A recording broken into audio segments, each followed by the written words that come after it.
Hello, my friends. Welcome to your weekly intention. In these short little episodes, I speak kind of off the cuff, whatever is on my heart, an intention that has been guiding my week, my life, in the hopes that it provides some guidance for you too. Because I found more and more as I do this work, we're doing this together. As much as it feels like sometimes we are all alone in this journey of human life, we are so interconnected, and it always blows my mind to hear from you all and to hear your feedback on how similar themes are running through your life as well. And maybe not, but that's also beautiful because then we have that sense of diversity and the full spectrum of experience. Today's intention came to me yesterday on the tarmac. We were flying back from a few days of spring break. I'm recording this on the Friday before you'll receive it. And we had a 3-hour delay in Florida. And I was sitting there and I really have tried to not work this week, to be really present with my family. I have had such a busy January and February and March. So it was a really beautiful few days on the beach with my people and with my husband's cousins, and just really wanted to be there with them. And then I got on the plane and finally had some moments of real quiet. And all of this inspiration actually started to bubble up from within, or bubble down, or I don't know where it was coming from, but things I want to do here in this community and what we want to plant in our garden and things I want to do at the house. And it was like all of that spring energy, right? Like we're in spring right now. This is a season of action. It's a season of activation. Everything in the soil right now is starting to wiggle its way forth. We are actually in the process of also thinking about what to plant in our garden. We've got our little pea seeds ready to go. We've got to soak those. And it's a very exciting time. And I can feel that energy within me. There's so much I want to do. But then you couple this with the year of the fire horse and the Chinese lunar calendar, which is all about activation and movement. And in the lens of traditional Chinese medicine, the spring is associated with the wood element, which is about direction and movement. Think about trees growing up and so moving. And I am feeling this kind of suddenly, like in my system. And I was like, I want to do this and this and this. And even this morning, I found myself kind of like darting around doing a whole bunch of different things and not really focused. And I think that's great. Maybe that's part of the energy of the season. But on the plane, what happened is I started to just have this moment of like, I just want it to be all done. I just want it to be done already. Like I've got these ideas that are not even fully formed. They're just shadows in my brain right now. And yet I want them just to be done. I don't want to go through the whole process of having to do it. And I had to remind myself, just move step by step. I will move step by step. Thinking about those pea seeds that we're going to plant, we don't plant the pea seeds in the ground and then turn around. Then all of a sudden there's a whole bushel of peas. We have to wait for it. Those seeds, they need time. They need to germinate. The sprouts need to come up. And actually, that's the part of the joy of gardening, because every year, we've had a garden now for 16, 17 years. And every year when those first little tiny sprouts emerge, it feels like magic. And then we get to tend to them and watch them and then nibble on the leaves as they start to grow and thread the vines through the trellis. And that's the part where I think we find the most satisfaction. And then we get to eat the peas, and we've had all of this time to spend with this plant. And when we eat them, they are 1,000 bazillion times more delicious than if that plant just emerged fully formed from the soil. So I'm having to remind myself, as all of these ideas and maybe this spring energy is motivating me in ways that I don't quite even see clearly yet, I'm having to remind myself just one step at a time, and that the process of getting there is going to be more important or just as important as the end result. And at least for me, I also have to remind myself that I don't need to know what the end result is going to be. Like when I was writing my book, those practices in mind, body, spirit, food, I was just doing them. I was creating this thing for myself. I never knew it was going to be a book. I didn't know that for a long time, at least. But the writing of the book is what changed me. That's where I had the biggest transformation.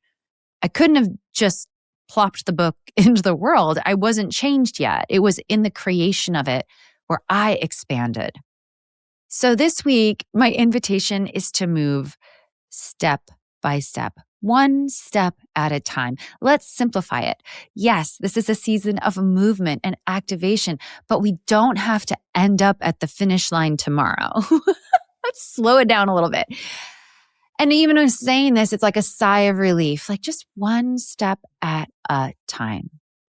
In the kitchen, this is a great place to start because so often we read a recipe or we choose a recipe and we are focused on that end result, that meal getting on the table, instead of really being present for the process of making the meal. And within that process, there is the opportunity for real satisfaction and joy. And yeah, maybe even some expansion. We can expand while we're cooking. We can be so present that something opens within us. Tonight, we're having our neighbors over for dinner. I'll share what we're making. This will be fun. But this is like my way of moving step by step because I have a full day of work today on Friday to catch up, to get ready for next week. And we're having people over for dinner. And so it's like, how do I move step by step? So for dessert, I'm making the key lime pistachio bars from my book. And I made those last night. I didn't actually intend to.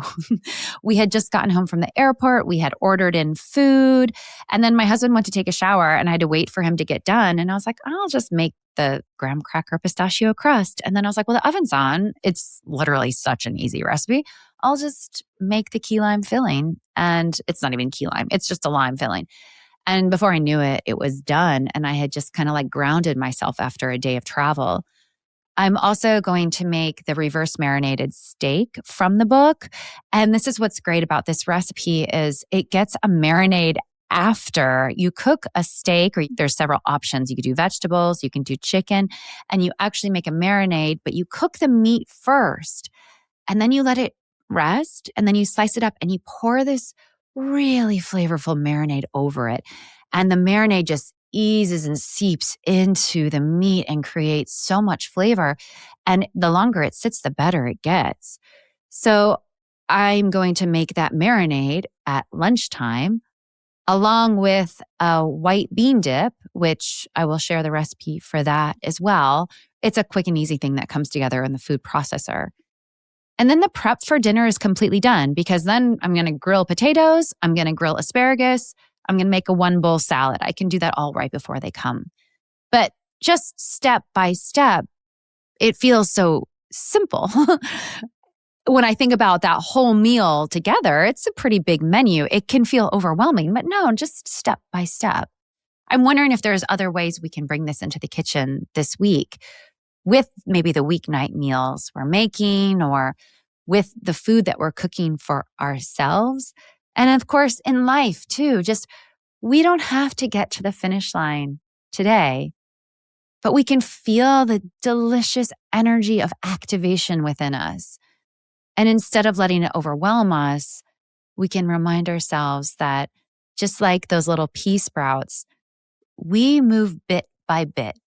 And we don't even have to know what it's going to look like at the end. We can trust that the plant is going to emerge and that something beautiful is going to come out of it. I just tested a recipe. This was a mistake of mine because right before we went to Florida, I tested a recipe that I wanted to share with you guys, but I decided to photograph it as well. I had tested components of it, but not the whole thing together. And so it's quite a bit of work to photograph and do the whole thing while testing a recipe. And I did it. It took a whole half of the day and it wasn't very good. And I was like, oh crap. Like, I don't know if I can even share this. But you know what happened is it led me to something totally different. It led me to, in a kind of similar vein, but totally different recipe. And the new recipe is 1,000 bazillion times better and more delicious. But I couldn't have gotten to this point without that flub. I had to make that flub. No, I probably didn't have to spend all that time like photographing and making a video that I'm never going to use. No, probably not. I should have just taken the time to test the recipe on its own. Again, I was probably moving too fast, but I needed that step, that, look back and I could say that failure to get me to this new recipe that I am in love with. So I guess there's some element of surrender to all of this. We have to trust the process. We have to trust that things will move step by step. Sometimes we don't even know where we're going. I mean, it helps to have a general outcome in mind or general goal that might even feel too heavy. Yeah, we want to have some sort of direction. We don't want to just be floundering about. We want to be reaching towards something, but maybe we can blur the lines of what that something is going to look like so that we can be surprised and delighted along the way. All right, my friends, that's it for now. Let's all move step by step, one step at a time this week in the kitchen and out. I would love to hear your thoughts about this episode. Please let me know in the comments on Substack. You can like the episode over there too. That really helps to support the show.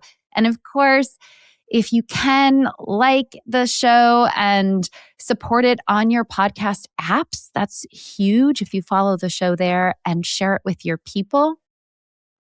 And finally, if you become a paid subscriber to Mind, Body, Spirit, Food, just a few bucks a month. And in fact, this month, there's a 30% discount on annual subscriptions, which is the biggest discount of the year.